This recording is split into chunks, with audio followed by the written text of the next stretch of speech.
What's up everyone, do not even try here.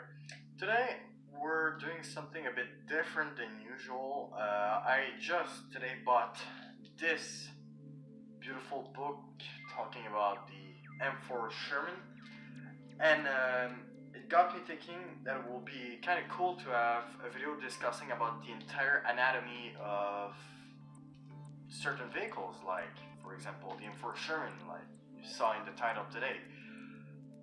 So yeah, let me know in the comment section what vehicle you would like me to talk about next time, and let's do it.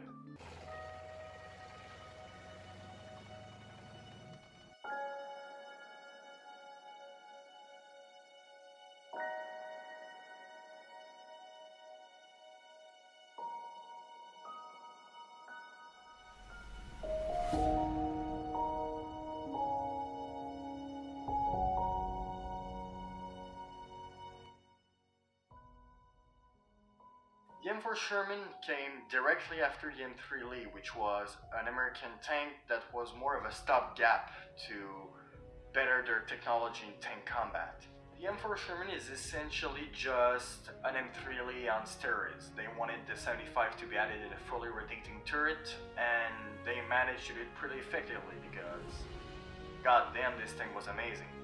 The Sherman was used by pretty much every allied nation during the war. The Americans, of course, the British, the Canadians, the French, the Russians, and even the Polish used it with some Fireflies. And it was recognized as one of the best, if not the best, allied tank of the Second World War, and it was truly a really good tank. Let's first talk about the basic M4 hull with a 60-degree slope with a 57mm of even armor. This particular hull is characterized by two bulges on the front of the tank for the machine gunner and the driver, because basically with that slope you didn't have enough space to put traps for them to get out in case, well, or enter, and get out in case the tank was hit. So they create those two bulges, and you'll see on some versions having an applique armor to just put more armor on display because they were weak points. We then go on with the M4A1, which is characterized by his cast hull. You have two versions. You have the early variant with a 60-degree slope, and like the M4, two bulges for the traps, and the more late variant with about 60 degrees of slope. Then go with the M4A2, which had two variants, the early variant with a 60-degree slope and a later variant with a 47-degree slope. We then have the M4A3, which basically was the same thing with different engine grids because both tanks had different engines. Then we go on with the M4A4, which basically was just a normal M4 hull but elongated because the British wanted the Chrysler multibank engine to be put in, so they had to stretch the hull a bit. And we then finish with the M4A6 hull, which basically was just an M4A1 front hull welded on a basic M4 rear hull. Please note that I don't count the M4A5 ram in it because in my opinion this is just an M3 Lee hull just modified. Then go on with the suspensions. You basically have two main variants, the VVSS, which stands for Vertical Volute Spring Suspensions. On later variants you had the HVSS, which stands for Horizontal Volute Spring Suspensions. The VVSS had essentially two variants, one with the return roller directly on top and one that was on a small bulge a bit behind. We go on to the tracks, and since I'm just a lazy piece of shit, I'm just gonna all list them here because there's way fucking too much.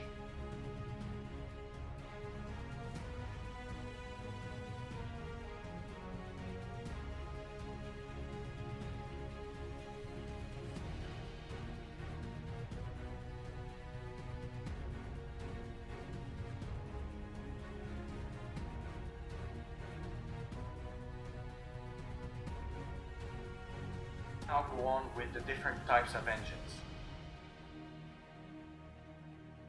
First go on with the Continental R975, which was equipped on the basic M4 and M4A1. Essentially, it was just an aircraft engine put into a tank, and it worked for the most part, except sometimes you can have some mechanical failure and just the piston just blows up out of the cylinder. Then, for the M4A2 only, I have the General Motors 6046, which use diesel engine instead of the more common petrol or gasoline. The GAA V8 500 horsepower gasoline engine for the M4A3. Extremely famous Chrysler Multibank for the M4A4. About the Chrysler Multibank, the Americans thought it was too unreliable to put in their tanks and didn't want it. Meanwhile, the British loved it and thought it was extremely reliable. So I'll let you decide which one you want to believe. Finish with the Wright RD 1820, which was exclusively used on the M4A6. Now go on with the different types of turret for the M4 Sherman. Let's first start by the smaller turret, which accommodate the 17 pounder, 75mm, and the Howitzer 105. This turret was equipped with two type of mantlets. You first had the M34 and then the M34A1. Please note that the 17 pounder was only able to be put if the Sherman had the M34A1 mantlet because it was much larger than the basic M34. You can sometimes also see that there's a patch in front of the turret, and that was because the soldiers needed to grind a bit of the armor to put some equipments in it. So to replace the lost armor, they just put this patch. And on later variants, they will just create a bulge and call it a day. Also note that on extremely early variants, you had for the gunner a rudder scope to see outside the tank. But that was really on the first versions that just got out of the factory. We then have the T-23 turret, which was the American way to put the 76mm high velocity gun inside a Sherman. They needed it because the turret was much bigger. This turret was equipped on the M4A1, A2, and A3.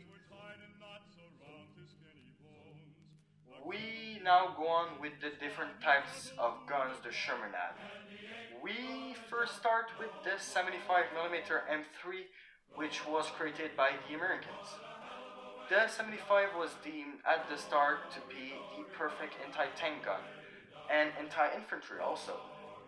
It could kill pretty much everything on the battlefield, Panzer II, Panzer III, Panzer IVs, and even Tigers from the side and on closer range. Panthers from the side, no problem.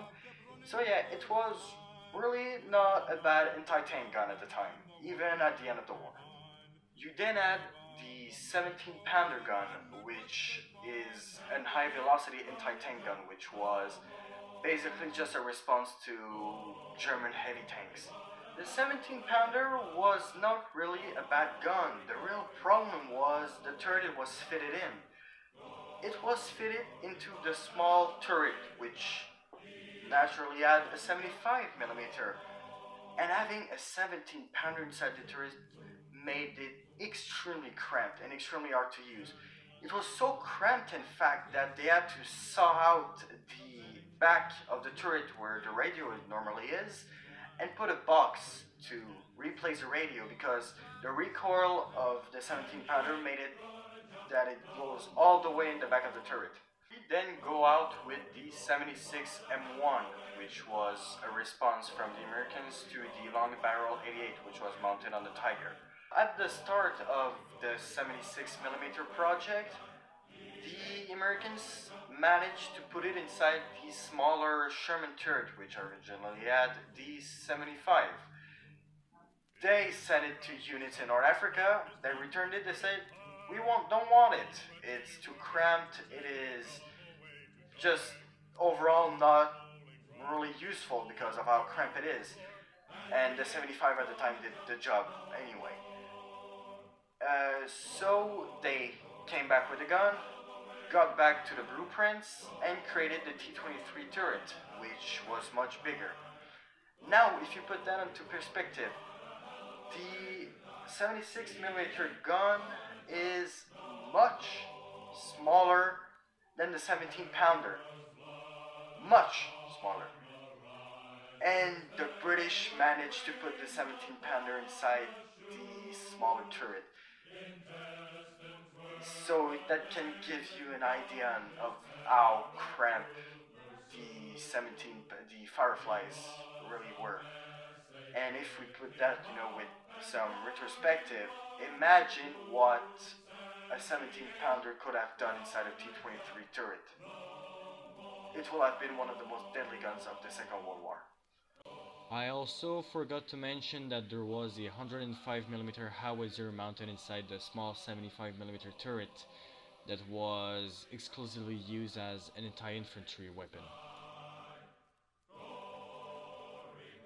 We are now going to talk about the different types of hatches. We are first going to start by the driver slash machine gunner's hatch. On early variants, when the slope was of 60 degrees, they didn't have enough place to put a hatch directly on top of the machine gunner or the driver. So what they did is create some small bulges and they just put a trap over them, which was dubbed the Small Trap Sherman. At origin, they didn't have a spring, and on later variant, they spring-loaded them, and which made them much easier to open. And on later variants, when the slope was of 47 degrees, the traps were changed for much bigger ones that were much easier to get out of. Now if we move on to the turret hatches, you have the original commander's hatch, which had two traps that you could open up.